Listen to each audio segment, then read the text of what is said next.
이 콘도에서 1년을 살았습니다. 일몰 경관이 정말 아름답고 더운 이곳 파타야지만 바다로부터 불어오는 바람은 정말 최고 중에 최고인데 더 이상 누릴 수 없을 것 같네요. 이제 혼자가 아니라서요. 저랑 토리 그리고 여친과 그녀의 아이들 모두 합하면 사람 둘 그리고 반려견 넷이랑 함께 살아야 하는 공간이 필요한 거죠. 최근 현실적으로 가능한 방법에 대해 생각을 해보았는데요. 두 가지 방법이 떠올랐습니다. 첫 번째는 가장 쉬운 마당 있는 집을 렌트하는 것. 그리고 두 번째가 제가 욕심내고 있는 방법입니다. 요즘 자주 보는 유튜브 영상 중에 시골 폐가 리모델링이 있는데 우리나라 젊은 세대들의 감각이 정말 탁월하다는 생각을 자아내게 만들더군요. 말 그대로 오래된 폐가의 골격만 살린 채 완전 새집, 세컨하우스 수준의 힐링 공간을 만드는 영상에 매료되어 있는 저라 이곳에서도 충분히 적용이 가능하지 않을까 생각합니다. 여기서 다 떨어진 집을 렌트해 리모델링을 한다는 게 가능할까요? 먼저 현실적인 문제를 알아보았습니다. 매월 100만원의 렌트비로 일반적인 집을 렌트한다 치고 1년의 임대료를 약 1000만원으로 가정하면 5년이면 5천만원이겠죠. 5천만원으로 적당한 지역에 마당 있는 폐가를 임대하고 리모델링을 해서 10년을 산다 치면 이득이 될 거란 저의 계산입니다. 그래서 부동산에 알아보았더니만 지역에 따라 같은 금액 또는 매년 일정 금액 인상을 조건으로 집에 10년 계약이 가능하다고 합니다. 집을 장기 임대하는 것도 방법이지만 법인체 설립 후 법인체명으로 집을 구입하는 것도 가능하다고 합니다. 단 땅만이 아닌 집이 포함된 땅, 그렇지 않으면 상당히 복잡해진다고 하네요. 저의 단순한 생각은 이런 거죠. 열대지방이라 방안이 딱히 필요 없고 방수만 제대로 되면 되지 않을까? 스튜디오 개념의 공간으로 가능한 벽을 없앤다. 창문의 피중을 늘린다. 그리고 주방과 욕실만 고급재를 쓰고 나머지 쌈박하고 미니멀한 느낌으로 가구만 들여놓으면 살만하지 않을까?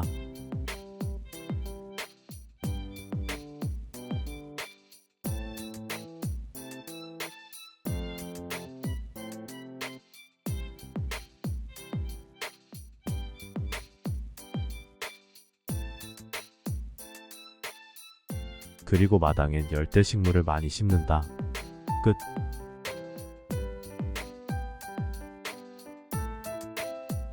요런 퍼펙트하게 단순무식한 저의 생각으로 덤볐다가 앞으로 맞이할 현실의 벽, 그 쓴맛을 느껴가며 조금씩 보완해가면 어떨까 생각 중이거든요. 오늘 다 떨어진 폐가 수준의 집들이 있는지 알아보려고요. 제가 원하는 영순위 지역은 무조건 바다가 가까운 곳, 바다로부터 걸어서 5분 10분 거리의 지역에 다 떨어진 집이 있나 찾아보려 합니다. 렛츠고! 부동산에 몇 군데 가보았는데 다 떨어진 집을 찾으니 그런 누더기 집은 없다고 했거든요. 여기는 제가 거주하는 좀티엔에서 파타야 반대쪽으로 약 10분 정도 거리인데 집들 모양새는 원하던 바이지만 집들이 너무 촘촘히 있고 땅 사이즈가 안 나올 것 같습니다.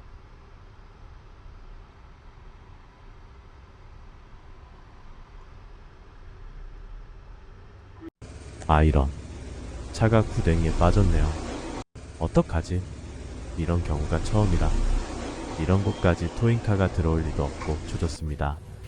진흙구덩이라 미끄럼 방지가 필요할 텐데 꿈쩍도 안 돼요. 땅을 파서 바퀴 밑으로 돌덩이들을 최대한 집어넣고 탈출을 해보는 걸로.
탈출 성공.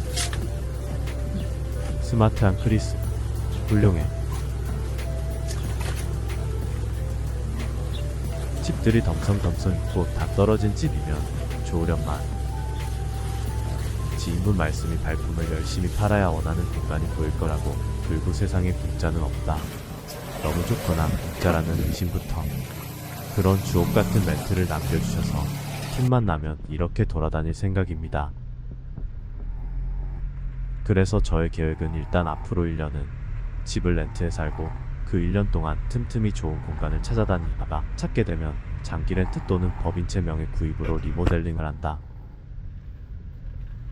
장기 렌트인 경우 주제에 맞게 5천만 원 정도로 리모델링까지 가능한 공간 찾기. 법인체 설립 경우는 저의 커피 비즈니스랑 엮여 있기 때문에 법인체 설립 방법과 문제점에 대해 자세히 말씀드리고자 하니 다음으로 미루겠습니다. 며칠 동안 렌트할 집들을 3-4군데 봤는데요. 가격 대비 집의 수준 차이가 너무 심하다는 생각을 하게 됩니다. 태국 전체 물가에 비해 결코 싸지가 않다는 게 팩트입니다. 정말 깜짝 놀랄만한 임대료라 과연 저 가격으로 임대가 가능할지 의문이 들 정도입니다.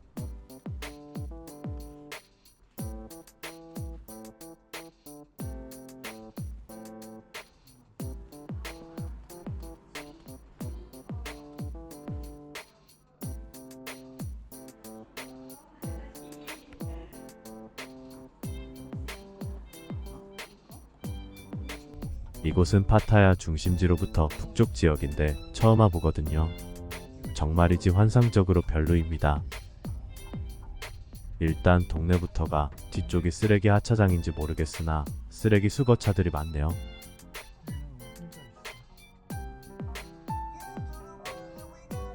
그리고 마당은 거의 없다시피 한데 방이 2개인데 2만 바트입니다. 하나로 약 80만원이거든요. 1만 바트라 해도 안 올 것 같네요.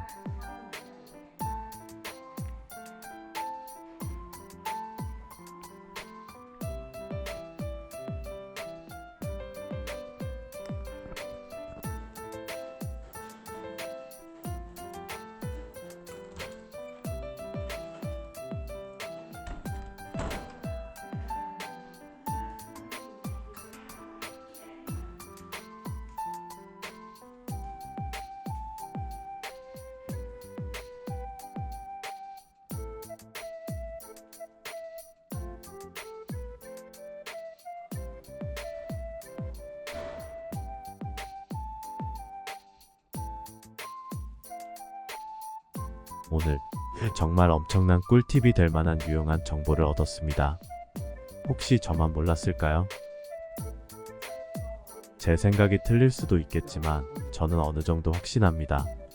뭐냐 하면 구글에서 부동산 사이트를 찾으니 타일랜드, 퍼라퍼티즈를 비롯해 여러 개가 나오는데 아마도 이 사이트에 많은 유저들이 외국인이 아닐까 싶거든요.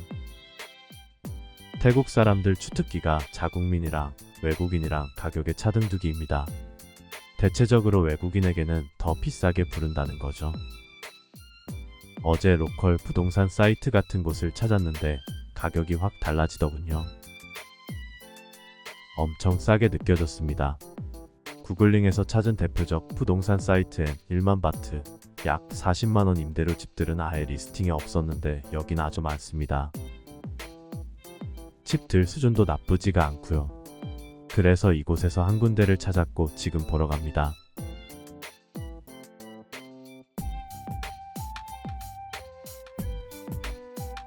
먼저 위치가 그닥 나쁘지 않은 것 같은데 파타야 중심지로부터 10분 정도 거리입니다.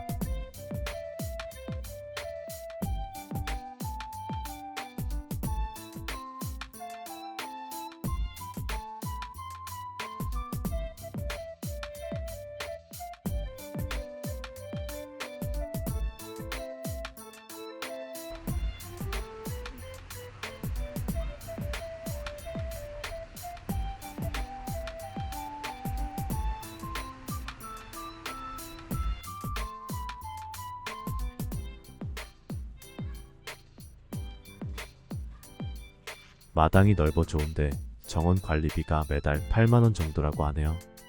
비싸죠.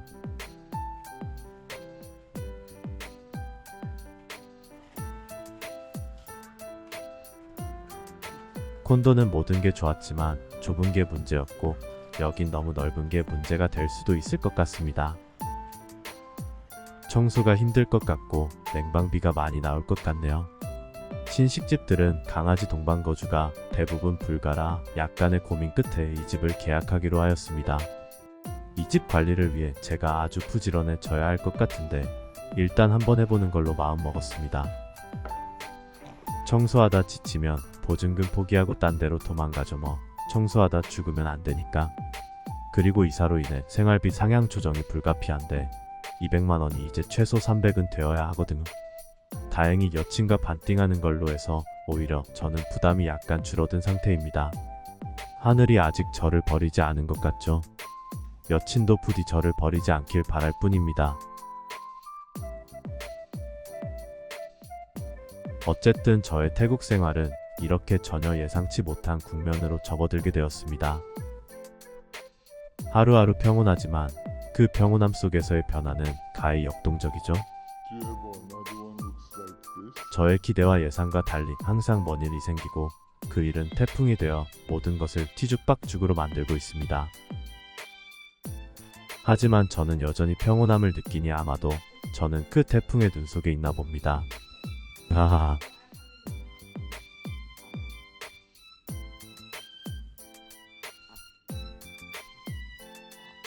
지금까지 시청해주셔서 대단히 감사합니다.